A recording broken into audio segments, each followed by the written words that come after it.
예, 일부 예배 오신 여러분들 예수님의 이름으로 또 축복하고 환영합니다. 주일은 한 번만 예배 드려야 된다라고 하는 원칙을 갖고 계신 분들은 오늘은 3번을 드리셔야 됩니다. 귀한 말씀 집회 하나님께서 허락해 주셨어요. 어제 너무나 큰 은혜, 또 저 자신도 큰 깨달음을 하나님이 주셨고, 또 오늘도 하나님을 기대하고 있습니다. 여러분도 하나님을 기대하는 마음으로 한번 3번 예배 드려보세요. 일부 예배는 끝이다 이렇게 하지 마시고 3번 예배 드려보세요. 그리고 마지막 끝까지 말씀 집회를 통해서 하나님 나를 세워주시고 나를 변화시켜 주십시오. 그리고 갈망하는 마음 가지고 오늘 하루 온종일 말씀으로 충만한 그런 시간 될 수 있길 바랍니다. 뭔가 까먹었죠? 예. 아론의 축복 우리 하겠습니다. 여러분 제사장으로서, 우리 왕같은 제사장으로서 오늘 서로를 축복하고 또 한 주간 또 세상에 나가 세상을 축복하는 귀한 한 주간 될 수 있길 바랍니다. 우리 큰 소리로 축복하겠습니다. 시작. 여호와는 내게 복을 주시고 너를 지키시기를 원하며, 여호와는 그 얼굴을 내게 비추사 은혜 베푸시기를 원하며, 여호와는 그 얼굴을 내게로 향하여 드사 평강 주시기를 원하노라. 아멘. 아멘. 감사합니다. 교회 소식 알려드리겠습니다. 오늘은 우리 목자교회 창립 14년 14주년 기념 주일로 지킵니다. 14년 동안 지켜주시고 여기까지 인도해 주신 에베네셀의 하나님을 또 찬양하며 또 감사를 드립니다. 또 함께 신앙생활하는 여러분들로 인해서 또 감사하고, 또 하나님께서 또 앞으로 우리 목자교회를 통해서 이루실 일들로 인해서 또 하나님께 감사를 드립니다. 어제부터 우리가 말씀 집회, 오늘 3번 말씀 듣는 시간을 가지면서 총 4번의 시간을 갖습니다. 어제도 하나님께서 큰 은혜 주셨고, 오늘도 또 각 예배마다 하나님께서 예비하신, 또 우리가 이렇게 많이 기도를 많이 준비했는데, 그거보다 훨씬 더 은혜로 채워줄 줄 믿습니다. 여러분 기대하는 마음으로 그렇게 예배에 참여해 주시고, 또 오늘 식사를 위해서 많은 분들이 또 각 목장에서 수고들 많이 하셨습니다. 어제 또 한종일 오른종일 그냥 그 얼굴이 익어가면서 전을 굽고 이렇게 많이들 수고하셨는데, 그래서 아주 점심 식사가 푸짐합니다. 근데 중요한 건 점심 식사가 아니죠.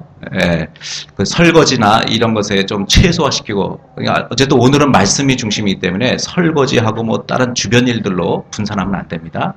먹는 것을 풍족히 먹으시되 그런 것에 마음 쓰지 마시고 풍족히 먹고, 또 말씀을 또 오후 3시에 지장이 없도록 졸지 않는 선에서 좀 많이 드시고 또 서로 축복하는 그런 교제 시간 또 이따 갖도록 하겠습니다.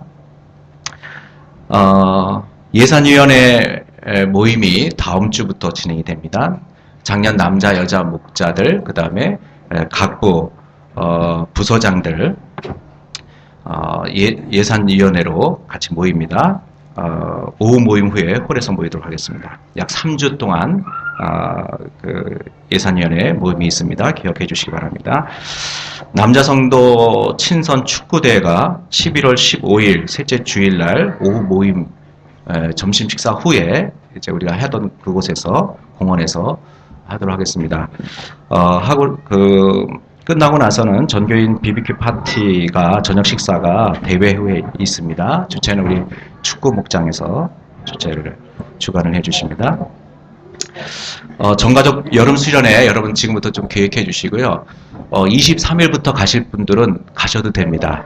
그 프로그램 없이 그냥 자유롭게 하루 먼저 가셔서 좀 가족 단위로 혹은 또 뭐 우리 좀 성도들 교제하면서 좀 그램피언스니까 여러 가지 코스도 있고 관광지니까 여러분들 하루 정도는 그렇게 시간을 보내고, 그 다음부터 24일부터 프로그램을 진행하도록 그렇게 하겠습니다. 그리고 성탄 예배가 24일부터 26일이기 때문에 성탄 예배를 거기서 드려야 됩니다. 그래서 25일에만 가능하신 분들은 11시 반까지 3시간에 3시간 반 거리니까 몇 시쯤에 출발하셔야 되는지 아시겠죠?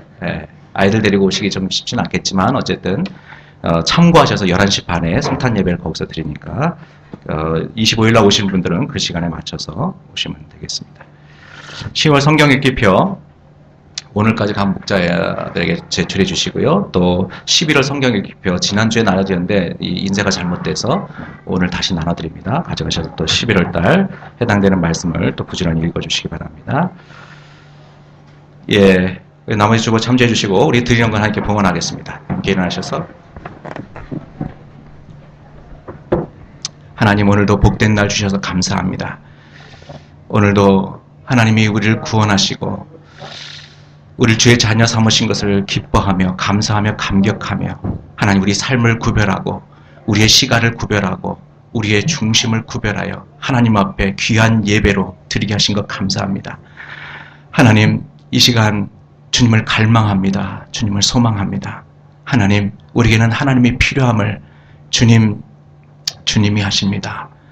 그 갈망으로 주 앞에 나왔사오니 주님 이 자리에 그 갈망으로 나온 모든 심령을 만족해 하시며 오늘도 만나주시고 오늘도 하나님 말씀해 주시고 오늘도 십자가의 도를 깨닫게 하시고 내 안에 내가 사는 것이 아니라 이제 그리스도께 사심을 고백하고 그 그리스도로 말미암아 살아가는 그런 복된 삶으로 세워지게 하여 주시옵소서.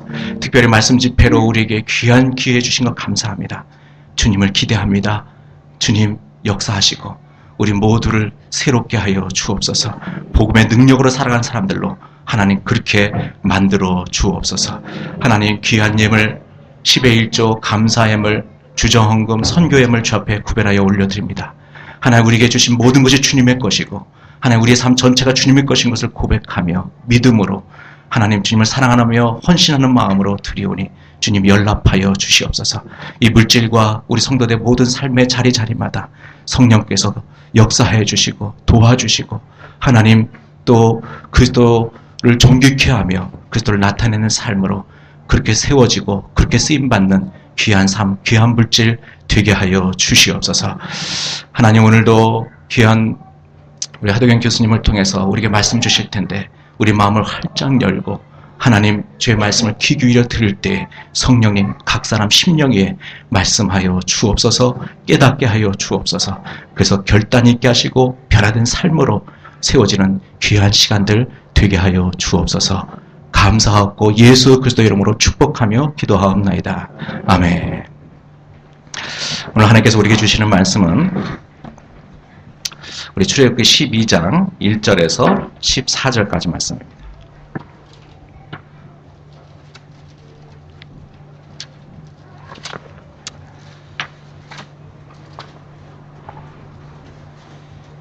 제가 한 절 읽고 여러분들이 한 절 읽고 이렇게 교독하겠습니다. 여호와께서 애굽 땅에서 모세와 아론에게 일러 말씀하시되 너희는 이스라엘 온 회중에게 말하여 이르라. 이달 열흘에 너희 각자가 어린 양을 잡을지니 각 가족대로 그 식구를 위하여 어린 양을 취하되 그 어린 양에 대하여 식구가 너무 적으면 그 집의 이웃과 함께 사람 수를 따라서 하늘을 잡고 각 사람이 먹을 수 있는 분량에 따라서 너희 어린 양을 계산할 것이며 너희 어린 양은 흠없고 일련된 수컷으로 하되 양이나 염소 중에서 취하고 이달 열흘 다음 달까지 상하다가 해질 때 이스라엘 회중이 그 양을 잡고 그 피를 양을 먹을 집 좌우 문설주와 임방에 바르고 그 밤에 그 고기를 불에 구워 공격보다 쓰는 나무가 아울러 먹되 날 것으로나 물에 삶아서 먹지 말고 머리와 다리와 내장을 다 불에 구워 먹고 아침까지 남겨두지 말며 아침까지 남은 것은 곧 불사르라. 너희는 그것을 이렇게 먹을지니 허리에 띠를 띠고 발에 신을 신고 손에 지팡이를 잡고 급히 먹으라. 이것이 여호와의 유월절이니라. 내가 그 밤에 애굽 땅에 돌아다니며 사람이나 짐승을 막으라고 애굽 땅에 있는 모든 처음난 것을 다 치고 애굽의 모든 신을 내가 심판하리라. 나는 여호와라. 내가 애굽 땅을 칠 때에 그 피가 너희가 사는 집에 있어서 너희를 위하여 표적이 될지라. 내가 피를 볼 때에 너희를 넘어가리니 재앙이 너희에게 내려 멸하지 아니하리라. 너희는 이날을 기념하여 여호와의 절기를 삼아 영원한 규례로 대대로 지킬지라. 아멘. 아멘. 오늘 두 번째 말씀, 십자가와 나그네 삶이란 제목으로 우리 하동희 교사님도 말씀을 전해주실 텐데, 여러분 사모하는 마음으로 또 우리 환영하는 마음으로 박수로 우리 맞이하겠습니다. 고맙습니다. 먼저 그 목자교회의 그 창립 14주년을 진심으로 축하드립니다. 그런데 이렇게 14주년을 맞아서 여러 행사도 가질 수 있고 또 다른 일들도 할 수 있는데 집회를 갖게 됐어요. 그런데 그 집회가 인간적으로 생각하면 굉장히 무거운 주제입니다. 십자가. 저는 그런 차원에서 제 개인적인 생각입니다만은 목자교회가 참 건강하다. 저는 그렇게 생각을 했습니다. 왜냐하면 이 십자가에 관한 진리는 매번 강조해도 부족하지 않을 만큼 풍성하기도 하고 알아야 되고 실천해야 우리의 신앙의 여정이 늘 건강하고 승리할 수 있기 때문에 그렇죠.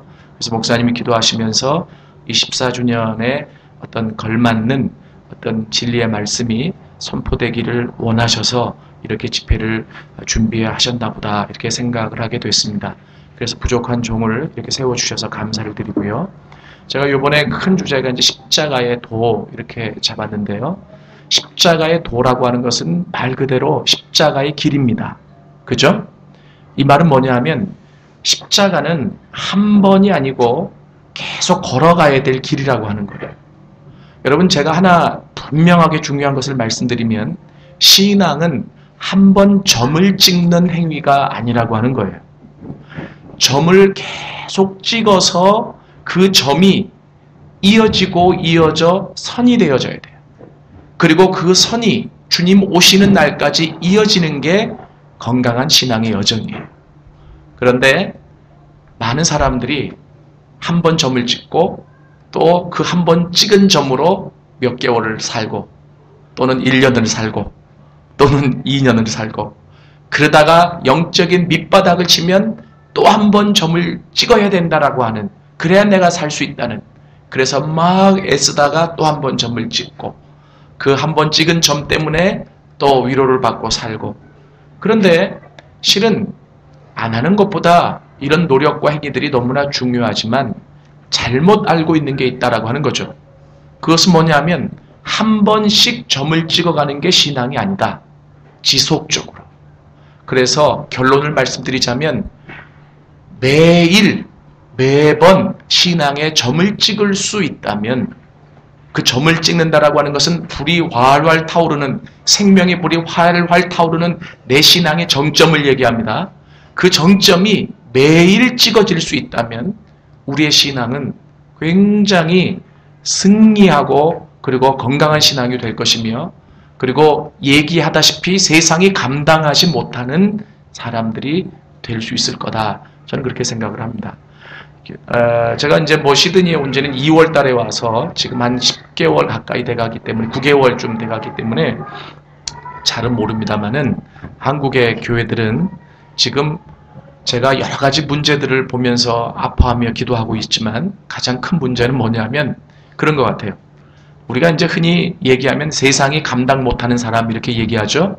그런데 세상이 감당을 하기 때문에 문제인 것 같아요. 그렇잖아요? 그러니까 세상이 감당 못한다라고 하는 것은 도저히 세상이 어떻게 그 사람을 주체를 못하는 거예요. 그런데 오늘날 그리스도인들이 세상에서 그렇게 살고 있느냐? 그것은 엄격하게 한번 질문을 던져봐야 합니다. 그런데 제가 또 결론적으로 말씀드리면 십자가의 길을 걸어가면서 제대로 그 십자가를 지고 가는 사람들은 날마다 신앙의 정점을 찍을 수 있을 뿐더러 또 세상이 감당할 수 없는 사람이 되어질 수 있다. 저는 그렇게 생각을 하죠. 그러니까 세상이 나를 감당하지 못하도록 모든 것을 준비해야 된다라는 부담감이 있을 필요가 없다는 거예요. 신앙의 원리대로 살아갈 수만 있다면 그 길을 제대로 걸어갈 수만 있다면 나도 모르는 사이에 세상이 감당하지 못하는 내가 가는 곳곳마다 변화가 일어나고 예수의 생명이 흘러가고 사람이 세워지고 그리고 하나님의 나라가 확장되어지는 일들이 진행되는 것을 목도할 수 있을 것이다. 여러분 그런 목표를 가지고 여러분의 신앙의 여정이 꾸준히 이어질 수 있기를 원합니다. 십자가는 한마디로 말하면 죽는 거죠. 그죠? 그리고 내 자신을 내려놓는 거고 포기하는 거예요. 그런데 제가 이 부분에 대해서는 자세히 말씀을 못 드렸는데 어떻게 하면 이걸 좀 더 쉽게 설명을 드릴 수 있을까? 오늘 아침에 일어나서 묵상을 하다가 하나님 지혜를 주셨어요. 이 십자가는 복음을 전하면서 저한테도 깨달음이 계속 있기 때문에 저에게도 은혜가 되거든요. 뭐냐면 왜 내가 이것을 이렇게 정리를 못했을까 생각이 들었었는데요. 뭐냐면 십자가는 공적인 십자가가 있고 사적인 십자가가 있어요. 무슨 말이냐면 공적인 십자가라고 하는 것은 신앙인으로서 지켜야 될 신앙의 원리로서의 십자가예요. 그러니까 뭐냐면 누구나 다 져야 될 십자가죠. 누구나 신앙인이라고 한다면, 성도라고 한다면 신앙의 원리 안에서 내가 감당해야 될 십자가가 공적인 십자가예요. 근데 사적인 십자가는 뭐냐면 나름마다 성향이 다르고 기질이 다르고 살아온 환경이 다르고 훈련받은 것도 다르잖아요.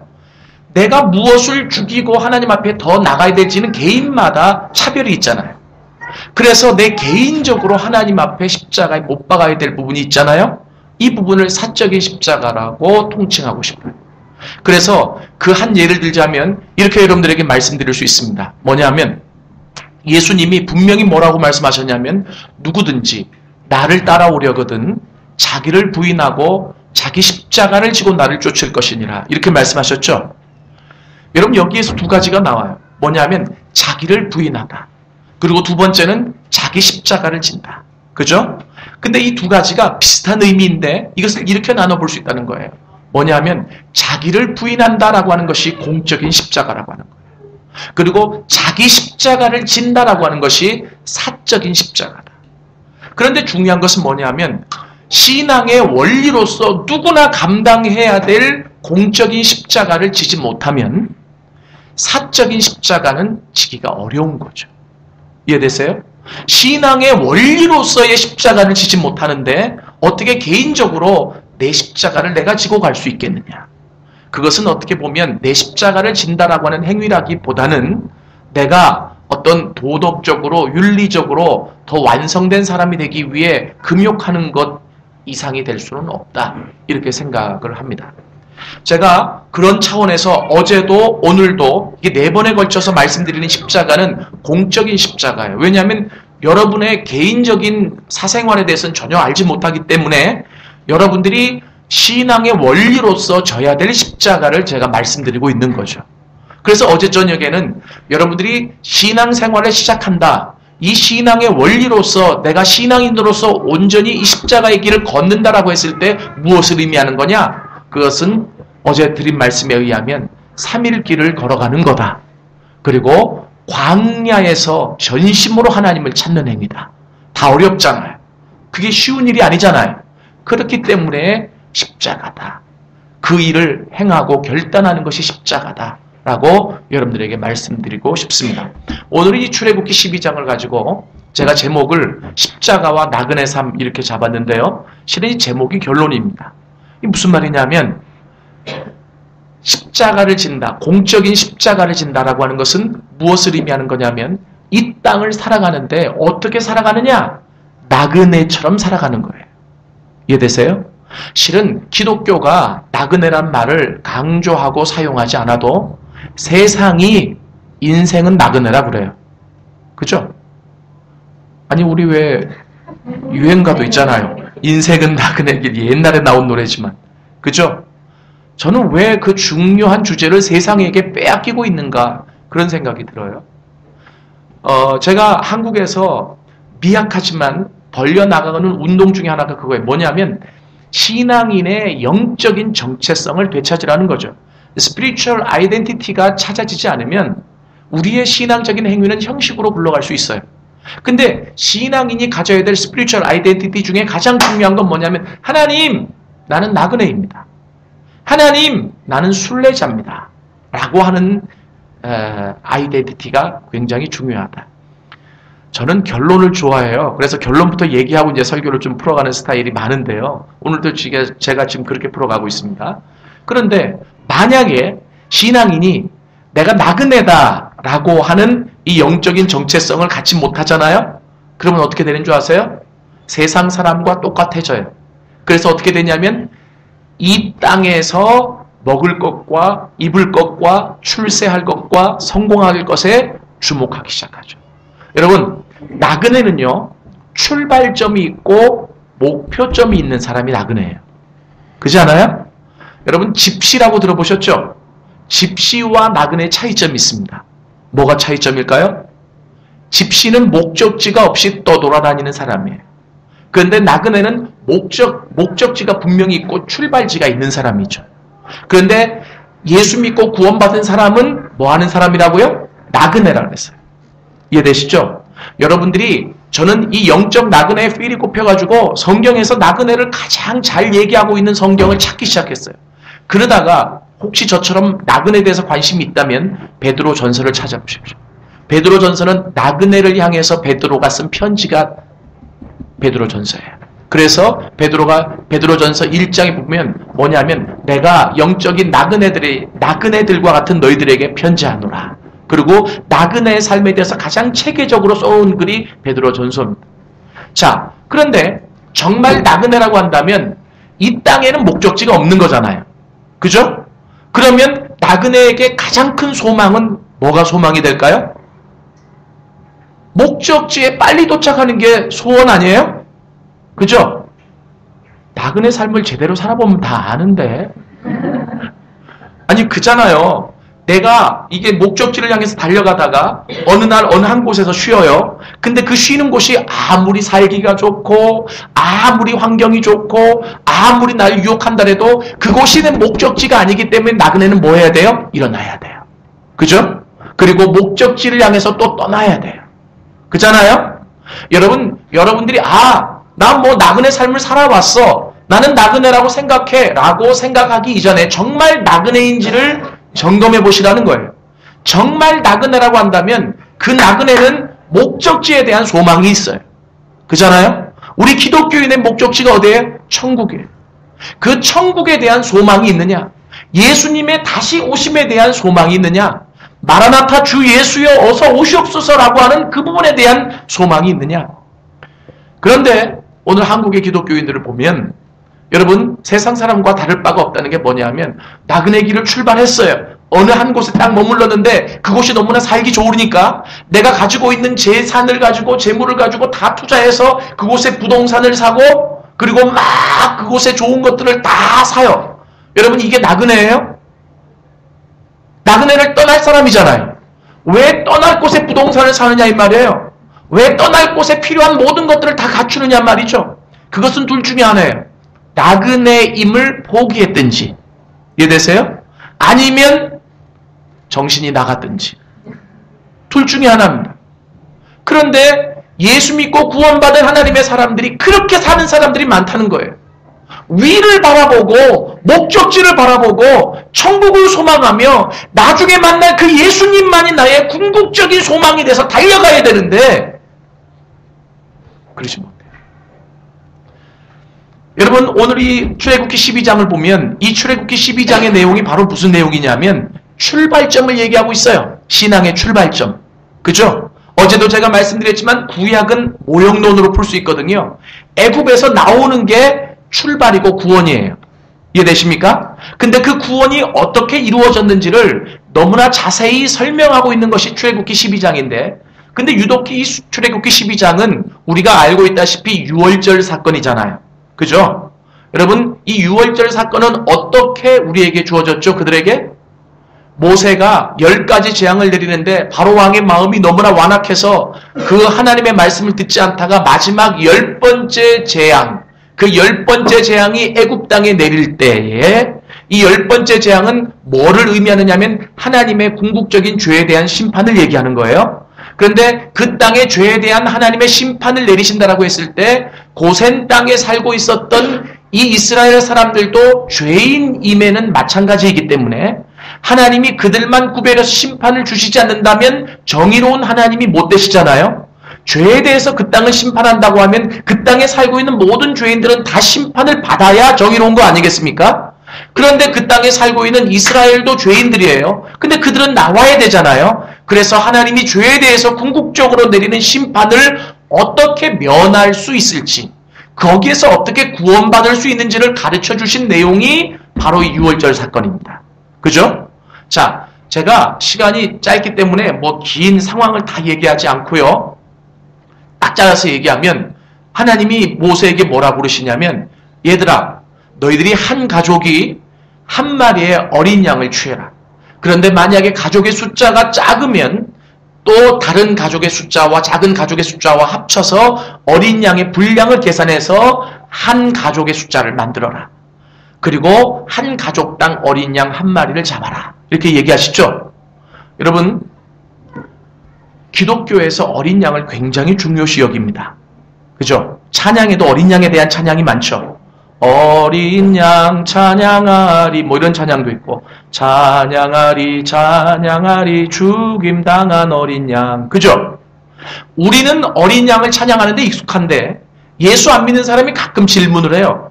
기독교하고 어린 양하고 무슨 관계가 있네? 왜 어린 양만 찬양하냐고. 늙은 양은 찬양하면 안 되냐고. 아니, 그들 입장에서 충분히 궁금할 수 있잖아요.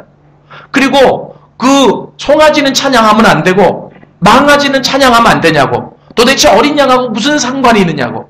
여러분 어떻게 대답하실래요?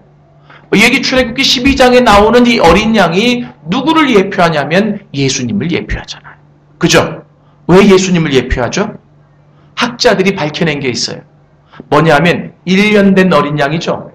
어린 양은 인간, 사람보다 수명이 짧아요. 그죠? 뭐 몰라도 대충 그렇다고 생각하시면 됩니다. 그런데 수명이 짧은데 학자들이 뭘 밝혀냈느냐면 그러니까 양에게 1년 된 양의 수명을 인간의 나이로 환산을 해봤더니 몇 살이냐? 30세래요. 굉장하지 않아요? 그러니까 여러분, 이 출애굽기 12장의 어린 양의 사건은 또 다른 말로 하자면 구약에서 가장 정확하게 십자가를 예표한 사건이에요. 그잖아요? 그런데 너무 놀라운 것은 출애굽기 12장을 자세히 묵상하고 연구하다 보면 출애굽기의 시대와 예수님이 오실 시대는 너무나 길게 떨어져 있는데도 불구하고 예수님이 어떻게 죽으실 것과 몇 시에 죽으실 것과 그 죽음에 대한 구체적인 기술이 이 지금 우리가 읽었던 성경 본문에 다 드러나 있다는 거죠. 뭘 얘기합니까? 어느 날 갑자기 예수님이 오셔서 십자가에 죽으신 것이 아니라, 제가 어제도 여러분들에게 강조해드렸습니다마는 인간이 죄 짓고 타락해서 죽게 된 그 순간부터 하나님은 그 머릿속에서 이 인간들을 구원하실 방법으로 메시아 예수님을 생각하셨고 그 메시아 예수님의 십자가를 계획하셨다는 거예요. 믿습니까? 물론 그 이전부터. 그래서 그것을 우리에게 주시기 위해 꾸준하게 하나님이 노력해 오셨고 그 노력에 대한 이야기가 구약 성경에 그대로 고스란히 나타나 있다라고 하는 거죠. 자, 그래서 1년 된 어린 양은 사람의 나이로 환산해 보면 30살이다. 예수님이 몇 세에 죽었어요? 33. 또 30이면 안 돼요. 33. 함정이거든요. 그랬더니 누가 저한테 그러더라고요. 아니 그럼 예수님 33세 죽었으면 1년 몇 개월 또는 1년 며칠을. 제가 그렇게 질문하신 분들한테는 좀 이렇게 답변을 드리고 싶어요. 대략 그렇다는 거지. 이게 뭐 그게 딱 맞나요? 사람의 평균 수명이 80세 하면은 80살 되면 다 죽나? 대략 그렇다는 거지. 그러니까 1년 된 어린 양을 잡아라라고 했을 때는 대략 보면 예수님이 십자가에서 죽을 나이와 일치하더라. 이해되십니까? 그리고 예수님이 이 땅에 오셨을 때 그 당시 가부장적인 시대였잖아요. 그 가부장 시대를 대표하는 사람이 남성 아닙니까? 그렇기 때문에 대표성의 원리를 띠고 남성으로 오셨어요. 그죠? 그래서 수컷을 잡으라 그랬어요. 그죠? 그리고 또 여러분 6월절은요 이스라엘이 지금은 좀 간편화해서 드립니다만은 정식으로 드리면 어떻게 되는 줄 아세요? 6월절이 있기 나흘 전에 한 가족이 어린 양을 취해요. 그리고 그 취한 어린 양을 나흘 동안 데리고 자요. 왜 데리고 자는 줄 아십니까? 나흘 동안 그 양을 조사하는 겁니다. 뭘 조사하느냐면 점도 흠도 없어야 돼. 근데 그렇게 데리고 자다가 만약에 점과 흠이 발견되면 뭐 해줘야 되냐면 교체를 해줘야 돼요. 그 양은 식용으로는 가능하지만 유월절의 어린 양으로는 쓰여질 수 없다라고 하는 겁니다. 여러분, 그래서 성경에서 뭐라고 얘기했어요? 점도 흠도 없는 양을 택하라 이렇게 얘기했죠. 그죠? 여러분, 왜 그렇게 유월절의 어린 양의 규정이 까다로운 줄 아세요? 굉장히 중요합니다. 왜 중요하냐면 예수님이 십자가에 죽으셨을 때는 당신은 죄가 없으셨지만 이 세상의 모든 사람의 죄를 다 걸머지셨기 때문에 죄의 근원으로 하나님의 심판을 받아 죽으신 장소가 십자가예요. 맞습니까? 그래서 이사야 53장 6절에 보면 우리는 다 양 같아서 그릇 행하여 각기 제 길로 갔지만 여호와께서는 우리 무리의 죄악을 그에게 담당시키셨도다. 이 땅에 있는 모든 사람의 죄를 다 그에게 담당시키셨기 때문에 당신은 죄가 없으시지만 그 죄를 다 걸머지시고 죄의 근원이 돼서 죽으신 장소가 십자가란 얘기예요. 이해되시죠? 그래서 예수님에게는 죄가 없다라고 하는 것을 하나의 상징적인 표현으로 드러낸 표현이 뭐냐면 점도 흠도 없는 양입니다. 이해되세요? 이스라엘의 유월절은 우리나라의 광복절과 같잖아요. 그죠? 여러분, 그런데 이 유월절이 제정된 뒤에 이스라엘에서 가장 힘든 직업이 뭔 줄 아세요? 목자였어요. 왜 그랬을까요? 그 목자들이 해야 될 일은 식용으로서의 양을 길러내는 일도 있지만 이스라엘 목자들은 1년에 한 차례 드려질 유월절의 어린 양을 준비하는 게 너무나 중요했다는 거예요. 여러분, 이런 얘기하면 좀 길어지는데 잠깐만 얘기하면 이런 거죠. 양은 시력이 약해서 1m 앞을 제대로 못 본대요. 그리고 이 양은 한번 엎어지면 자기 힘으로 일어나지가 못해서 가스가 차서 이 목자의 도움이 없으면 죽어버리고 뭐 여러 가지. 그리고 또 겁이 많아가지고 뭔가 한번 그 위험을 느끼면 앞이 보이지도 않는데 막 달려. 그러다가 막 상처 입죠. 그러면 누구 손해냐면 목자 손해예요. 죄송해요. 그냥 막 얘기하면 몸에 기스 나면 목자 손해라고. 그럼 왜요? 유월절의 어린 양으로 쓰여질 수가 없기 때문에. 제가 퀴즈 하나 낼게요. 어제 한 분이 알아맞혀서 책을 드려야 되는데 오늘도 드리겠습니다. 여러분, 누가복음에 보면 예수님이 이 땅에 태어나셨을 때 그 기쁜 소식을 동방박사가 알고 그리고 천사가 누구에게 가장 먼저 가르쳐주죠? 예, 이건 퀴즈가 아니에요. 목자에게 가르쳐주는데 왜 목자에게 가르쳐줬을까요? 나 좀 이상하지 않아요? 예루살렘에 가면 종교인들이 얼마나 많습니까? 대제사장, 서기관, 율법사들 많잖아요. 그죠? 근데 왜 목자에게? 실은 저도 잘 몰라요. 그런데 제가 여기에 대한 해석을 듣고 깜짝 놀란 적이 있어요. 제가 대학교 다닐 때 조이선교회를 다녔어요. 근데 조이선교회 본부가 제기동에 있거든요. 지금도 GMTC 그 명예 대표신 이태웅 목사님이 그 당시 대표였습니다. 근데 이 이태웅 목사님이 그 조이선교회 화요일 저녁마다 전체 서울 수도권에 있는 전체 대학생들이 모여서 예배를 드리는데 크리스마스 즈음에 갑자기 그 설교를 하시는 거예요. 그러시면서 여러분, 성경을 많이 읽어봤지만 성탄절이 되면 우리에게 늘 궁금한 점이 하나가 있습니다. 왜 천사들이 그 예수님이 태어나신 기쁜 소식을 목자들에게 먼저 말했을까요? 그러면서 하시는 말씀이 저도 잘은 모르지만 유추해보자면 출애굽기 12장과 연관이 있습니다. 라고 얘기하는 거죠. 그러면서 얘기한 게 유월절 제정 이후로 가장 힘든 직업이 목자들이었다는 거예요. 그런데 그 목자들이 이제는 더 이상 힘들게 살지 않아도 된다는 거예요. 히브리서에 보면 그 예수님이 한 번 죽으심으로, 우리의 대제사장이신 예수님이 한 번 죽으심으로 더 이상의 제사가 필요 없어. 그리고 그 더 이상의 그 유월절 사건이 필요 없는 거죠. 그 모형의 실체가 오셔서 그 실체 되시는 분이 한 번 죽어주심으로 모든 일이 끝납니다. 그러니까 모든 사람에게 기쁨이겠지만 누가 더 기뻤을까요? 목자들이었을 거라. 그럼 믿든지 말든지 이건 뭐 하여튼간 해석을 그렇게 할 수도 있다는 얘기입니다. 그래서 제가 그렇게도 해석할 수 있겠구나. 그랬을 거야. 이런 생각을 갖게 됐어요. 자, 그런데요. 그렇게 양을 잡아가지고 뭘 하라면 하나님 정말 까다로워요. 어떻게 먹는 방법까지도 가르쳐 주시고 피는 어떻게 바르라는 얘기까지 해주시잖아요. 그 피를 여기는 안 나오지만 민수기에 나오는데 어디에 찍어서 바르냐면 우술초에 찍어서 발라요. 우술초에 피를 찍어가지고 어디에 바르래요? 이거 어떤 사람이 헷갈리더라고요. 문인방이 위입니까? 문설주가 위입니까? 설주는 기둥주자니까 그게 양옆이에요. 인방이 머리 위입니다. 아시겠죠? 그래서 그 피를 찍어가지고 문인방에 바르고 양옆 설주에 바르라 그랬어요. 그냥 대문 앞에 발라라 그러면 되잖아요. 그죠? 그럼 찍어가지고 대문에 한번 쓱 바르고 아유 됐네 이러면 될 텐데 예수님이 피를 바를 곳까지 가르쳐줬어요. 이게 바로 뭐냐면 십자가의 정확한 예표예요. 머리에서 흘릴 피를 예표해서 문인방에 바르시라고 하고 양손에서 흘릴 피를 예표해서 좌우 설주에 바르라고 하셨어요. 이해되세요? 그리고 나서 그 피를 바른 사람 안에는 그 집 안에는 한 가족이 모여서 뭐래요? 고기를 먹는 거죠. 근데 그 고기를 남기면 안 돼.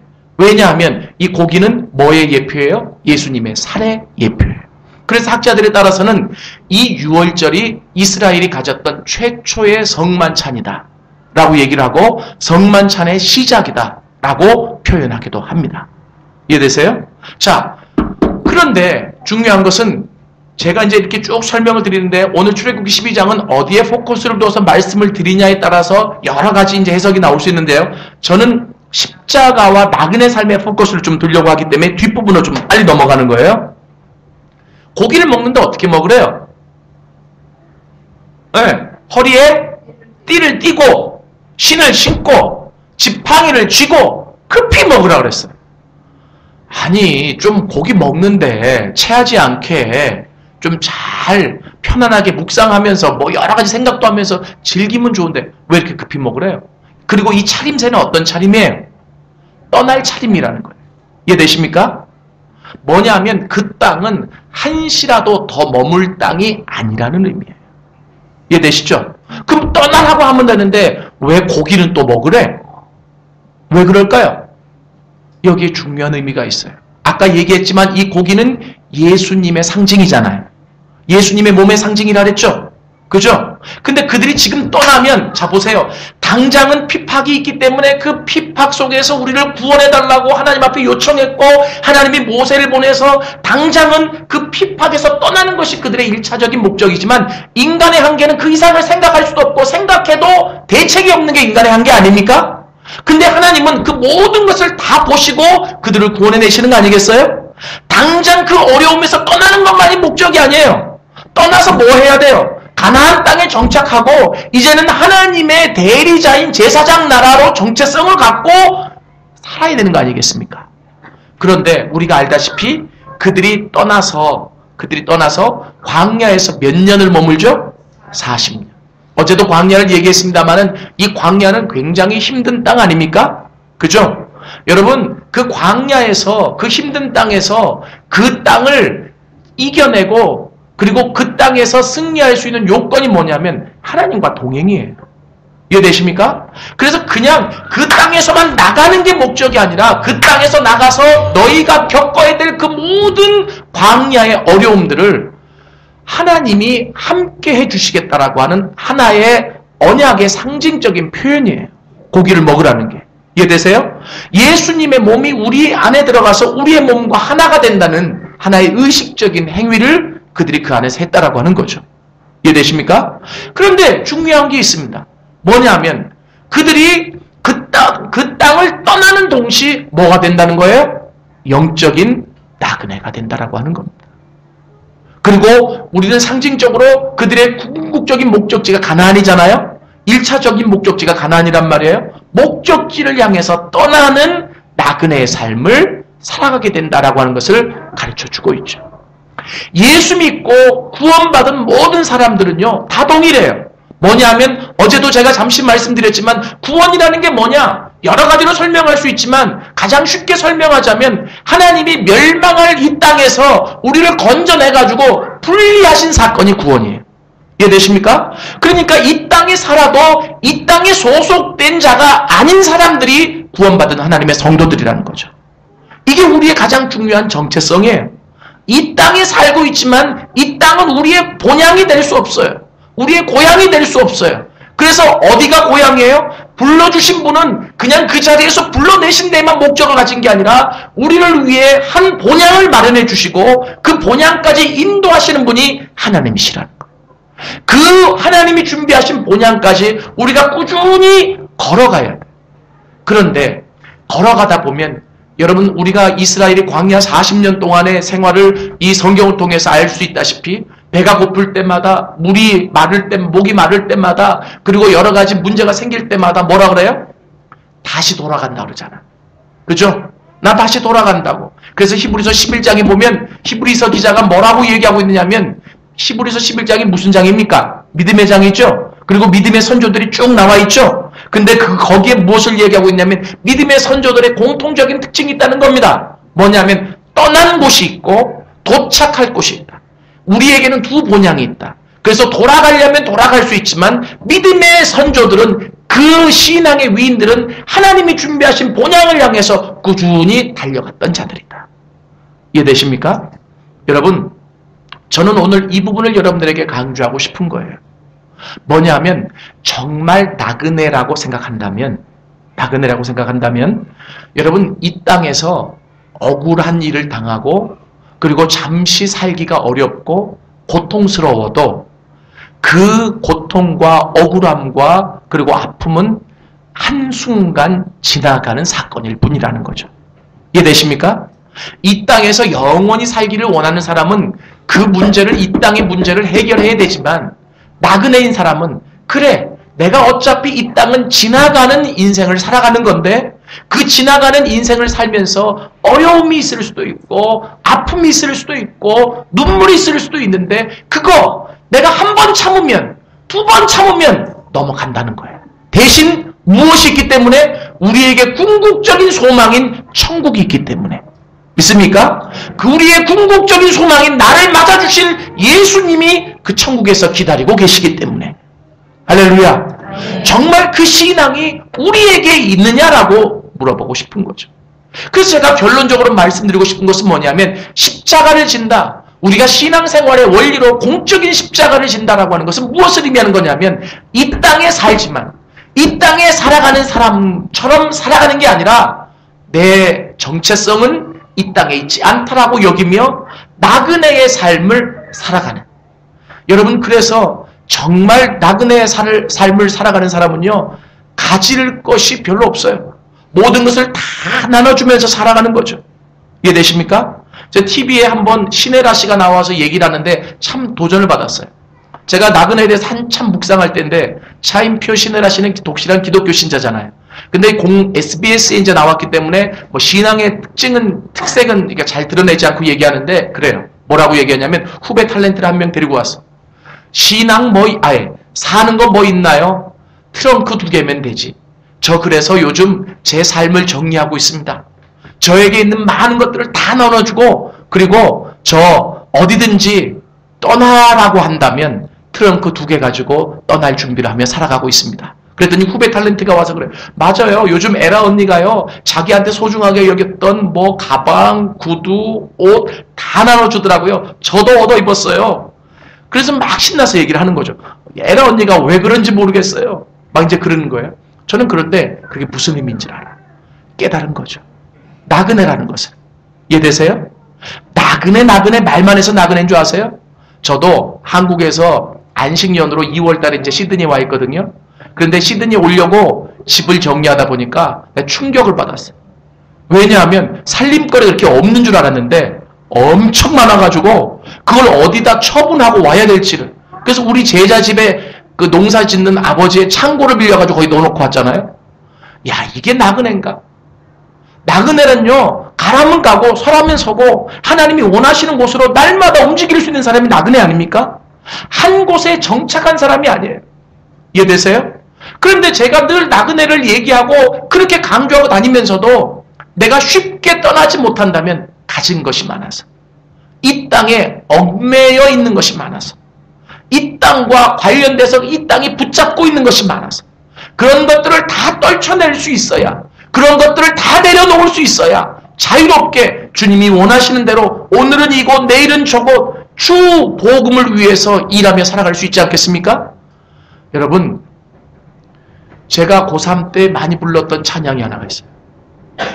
저 멀리 배는 나의 시온성, 오 거룩한 곳 아버지 집, 내 사모하는 집에 가고자 한밤을 세웠네. 저 망망한 바다 위에 이 몸이 고날지라도 오늘은 이곳 내일은 저곳 주 복음 전하리. 이 순례자의 노래죠. 그죠? 이 찬양이, 나는 그때는 나그네 순례자가 뭔지 몰랐어요. 근데 이 찬양만 부르면 그렇게 눈물이 나는 거예요. 그래서 하나님 앞에 그렇게 헌신했죠. 하나님, 저 어차피 목사가 되기로 작정한 사람인데 나 평생 이렇게 살게 해주세요. 그때는 전도자가 뭔지, 순례자가 뭔지, 나그네가 뭔지 몰랐어요. 그런데 하나님이 그렇게 살게 지금 하시고 계세요. 그게 꼭 목사만 그렇게 살고 선교사만 그렇게 사는 게 아니에요. 예수 믿고 구원받은 사람이 스스로를 인식할 때 나는 순례자입니다. 이해되십니까? 나는 영적인 나그네입니다. 같은 의미지만 하나님 영적인 나그네입니다 라고 하는 의식이 있어야 된다라고 하는 거죠. 저희 할아버지가 장로님이셨는데 돌아가셨습니다. 그런데 저희 할아버지가 96세까지 사셨어요. 장수하셨죠. 근데 저희 할아버지가 60세 때 할머니가 돌아가셨어요. 그러면 재혼을 안 하셨으면 36년을 혼자 사신 거죠. 그런데 이제 저희 아버지도 저도 장손이라서 할아버지한테 계속 요구를 했죠. 할아버지 재혼하세요. 재혼하세요. 근데 할아버지가 또 성격이 대쪽 같아서 뭐라 그러시냐면 아니다. 나 재혼 안 한다. 재혼하면 천국 가서 우리 그 사람을 어떻게 보냐. 재혼을 안 하셨어요. 근데 저는 장손이기 때문에 중학교 때부터 우리 할아버지랑 방을 같이 썼어요. 근데 우리 할아버지 18번이 있어요. 찬송가. 뭔지 아세요? 하늘 가는 밝은 길이 내 앞에 있으니. 이 찬양. 할아버지가 그 찬양을 그렇게 좋아하세요. 저는요, 중학교 때부터 할아버지랑 같이 방을 쓰면서 그 찬양에 귀에 딸도록 들었어요. 그런데 어느 날은 그 찬양을 다 부르시고 나서 그래요. 천국 가면 다 본다. 천국 가면 다 본다. 저는 왜 그런 소리를 되뇌었는지 그 당시에는 몰랐는데 이렇게는 생각했죠. 오늘 할머니가 너무 보고 싶으셨나 보다. 할아버지가 나중에 제가 돌아가시고 나서 이 십자가를 깨닫고 그리고 할아버지의 삶을 연구하면서 내가 느낀 게 있는데 우리 할아버지가 죄송해요. 옛날 어르신들이 다 그렇죠. 뭐 신학적으로 지식이 성경적으로 지식이 얼마나 많이 있으셨겠어요? 그런데 중요한 것은 그 지식은 많이 없었을지 몰라도 성경에서 말하는 신앙의 핵심은 붙잡고 달려오신 거죠. 저는 그 신앙의 선조들을 우리가 다시 본받아야 된다고 생각하는 거예요. 96세가 돼서 정신이 오락가락 하시는데 아버지가 전화 왔어요. 야, 할아버지가 이제 곧 돌아가실 것 같다. 내려와라.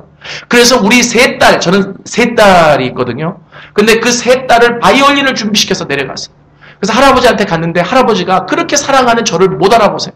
할아버지, 제가 장손이라서 내려가기만 하면 제 이름을 안 부르세요. 아유, 우리 한국에 빌리그리암 왔냐고. 제가 이제 전도학을 하니까 너는 한국의 빌리그리암이 돼야 된다고 그러면서 우리 한국에 빌리그리암이 왔냐고 막 그러면 저를 그렇게 안아주시고 이뻐하시던 분이 정신이 오락가락 저를 못 알아보시더라고요. 그래서 너무 안타까워서 우리 딸들을 딱 세워놓고 할아버지가 그렇게 36년 동안 주제곡처럼 불렀던 그 찬양을 연주하기 시작했어요. 근데 기가 막힌 게 정신이 그렇게 안 돌아오신 분이 그 찬양을 연주하는데 중간쯤 눈물을 주르르르 흐르시는 거예요. 왜요? 평생 36년 동안 혼자서 그 세상의 삶을 이겨낼 수 있었던 힘이 천국이었어. 내가 나그네라고 하는 정체성. 나는 천국에 가면 내가 만나고 싶은, 보고 싶은 모든 사람들을 다 만날 수 있다라고 하는. 이해되십니까? 할아버지가 세상을 떠나고 나서 더 깊게 그 할아버지의 신앙이 마음속에 사무치기 시작하는 거예요. 나는 정말 제대로 된 신앙생활을 하고 있는가? 어렵잖아요. 이 땅에서 살면서 나그네로 산다는 것이. 그죠? 힘들잖아요. 그래서 이것이 십자가의 삶이라고 여러분들에게 말씀드리고 싶어요. 이 땅에 아무리 돈이 많이 들어와도, 이 땅에서 아무리 하나님이 지위를 높여놔도, 하나님, 이 땅은 한 번 있다가 가는 세상이고 내 영원한 소망은 천국에 있습니다. 예수님께 있습니다. 여러분, 이러한 결단이 우리 안에 있어졌으면 좋겠습니다. 제가 동영상을 하나 준비했는데요. 이 동영상을 보고 참 많이 울었습니다. 같이 한번 보시고 제가 마무리를 하도록 하겠습니다.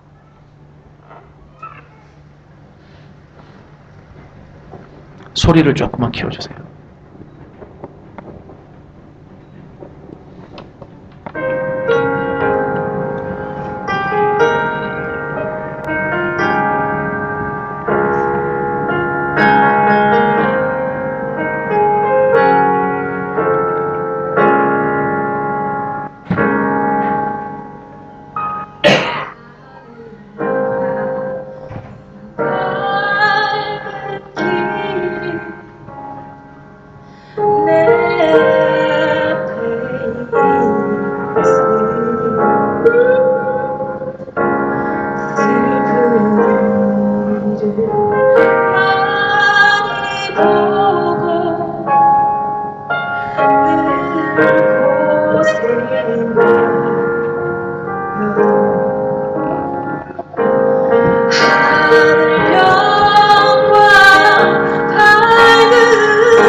맺힌 눈물 소리 한 걸음 디디기도 힘든 십자가 주님이 가신 그 길 다 이루었다 다 이루었다 나를 향해 말씀하시네 내가 너를 향하여 이 모든 것을 다 이루었도다 아팠노라 외로웠노라 괴로웠노라 그러나 또한 기뻤노라 사랑하는 나의 자녀야 내가 다 이루었노라 세상이 감당 못할 사람 그리스도의 사람 세상이 감당 못할 사람 십자가 보혈의 사람 보며 오라는 난 그 사람 어떻게 갚을지 난 그를 어떻게 받을지 난 눈물로 다시 오라는 난 나에게 두 발 들고 예수 공로 의지하여 그의 이름 부르니 구주의 이름을 부르니 다시 만날 때까지 우리 구주 다시 만날 때까지 나는 부족하여도 영접하시는 주님 기다리세요 아버지 영광 주여 뵙겠네 영광 나아가시는 그 우리 구주 아버지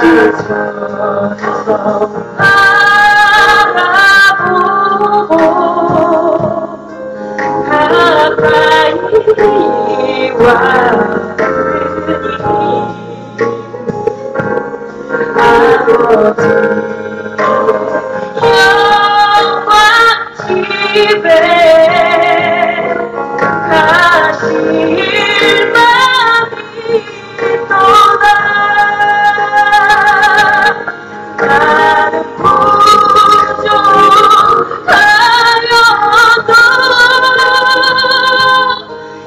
영접하실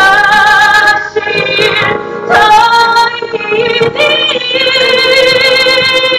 영광 나라 되시니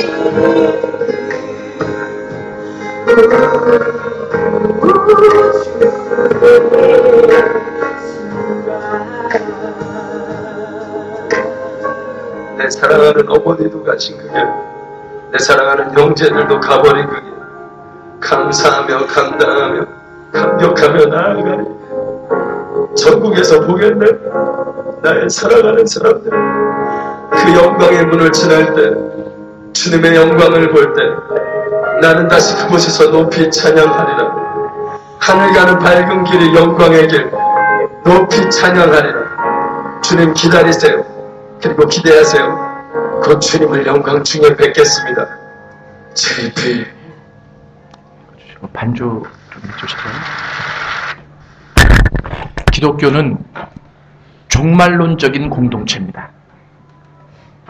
그렇게 초대교회에 핍박이 있고 어려움이 있어도 그들이 무너지지 않고 기독교를 꽃 피울 수 있었던 것은 이 땅의 종교가 아니었기 때문에 천국의 소망을 가지고 그 힘으로 죽여도 때려도 맞으면서 그리고 죽어가면서 기독교를 꽃 피웠습니다. 그런데 기독교 역사를 보면 이 기독교가 종말론적인 소망을 잃어버리면 그 종말론적인 소망이라고 하는 것이 무엇입니까? 내가 나그네라고 하는 영적인 순례자라고 하는 이 땅은 한번 왔다가 가는 세상일 뿐이라고 하는 이 의식이 사라져버린 기독교는 세상적인 기독교가 돼버리고 말았습니다. 오늘 그 천국이, 오늘 그 다시 만날 예수님이 얼마나 여러분들에게 큰 소망이 되고 계십니까? 저 역시도 이 나그네 삶을 제대로 살아가기 위해서 하나님 앞에 나름대로 다 내려놓으려고 합니다. 왜냐하면 모든 것이 내려놔줘야 자연스럽게 떠날 수 있고 하나님이 원하시는 곳으로 갈 수 있지 않습니까? 그래서 서울신학대학교 교수로 보내실 때도 저희 아내랑 손을 붙잡고 같이 울었습니다.